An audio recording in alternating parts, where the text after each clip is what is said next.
Anti-européen ou pas? Comment ça, anti-européen? Je ne sais pas. Vous voulez revoir tous les traités, hein, c'est ça? Bien, forcément, nous on est les Français. On n'y trouve pas notre affaire, on est les dindons de la farce. On sort de l'Union européenne ou pas? Il faut pas faire comme ça, monsieur Bourdin, vous y êtes pas. Alors allez-y, allez-y. Bon, les Anglais ils s'en vont. Au revoir. S'ils restaient, c'est à peu près pire que s'ils s'en vont. Si vous étiez en Angleterre, britannique, vous voteriez à la sortie ou pas? Je suis pas anglais, donc j'ai pas leur problème. Non, ça c'est non, mais si, non. Écoutez-moi, je prends ça très au sérieux. Moi, je suis français. Moi aussi. Moi, je suis Mais si français. vous étiez britannique, qu'est-ce que vous feriez? Je ne suis pas britannique et j'ai pas l'intention de l'être. Les Britanniques, voici comment ils raisonnent depuis 4 siècles. Il ne doit pas y avoir de puissance continentale. Ils ne voulaient pas que l'Union européenne existe. On était 6 à l'époque. Quand ils ont vu ça, ils ont commencé à être autour en se disant aïe aïe aïe, catastrophe, ils sont en train de faire ce dont on ne veut pas. Au bout d'un moment, ils ont fini par entrer. Ils n'avaient rien à faire là-dedans puisque c'est le 52e État des États-Unis, l'Angleterre.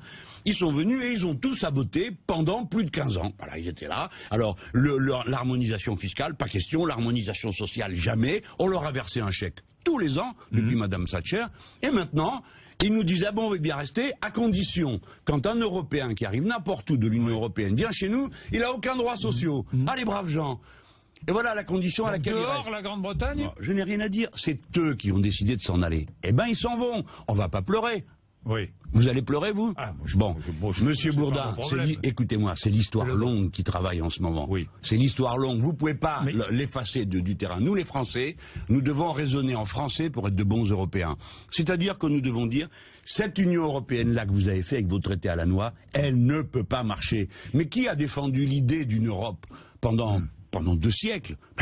C'était le camp du progrès. C'était eux qui voulaient qu'on arrête les guerres, qui voulaient qu'on mette les peuples d'accord. C'est bien ça le projet. On est en train de faire le contraire. Les guerres, on les amène, on les provoque chez les autres, et tous les gens qui sont dans l'Union européenne, on les met ensemble comme ça, et on leur dit, allez maintenant, battez-vous, que le meilleur gagne. Pas d'harmonisation sociale, pas d'harmonisation fiscale, et vous êtes tous en compétition les uns avec les autres. Comment voulez-vous que ça marche? Nous, on organise un référendum sur la sortie de l'Union européenne? Attendez, il y a deux cas. Oui. Premier cas, on discute. Nous sommes les Français. On discute avec nos partenaires européens. Oui, les partenaires en général, les Allemands en particulier, mais aussi avec toute l'Europe du Sud, qu'on a un peu marre d'être regardé de haut par le gouvernement allemand de Madame Merkel. Mais je ne lui fais pas de reproche, cette femme n'a jamais rencontré qui que ce soit qui lui ait dit Madame, stop, ça suffit, arrêtez. Chaque fois qu'elle a vu un président français, il lui a demandé où est-ce qu'on signe. Donc c'est pas cette femme, on ne peut pas lui faire de reproche, elle est cohérente. C'est les nôtres qui valent pas un clou, qui sont des petits garçons. Donc c'est à nous d'aller et de dire bon, voilà, nous, nos intérêts de Français. On ne peut pas continuer comme ça. Donc, nous demandons à ce qu'on rediscute ces traités. Voilà, ça c'est hypothèse A. Ne me dites pas que c'est impossible, puisque eux-mêmes sont en train de dire qu'en 2017, ils rediscutent un traité.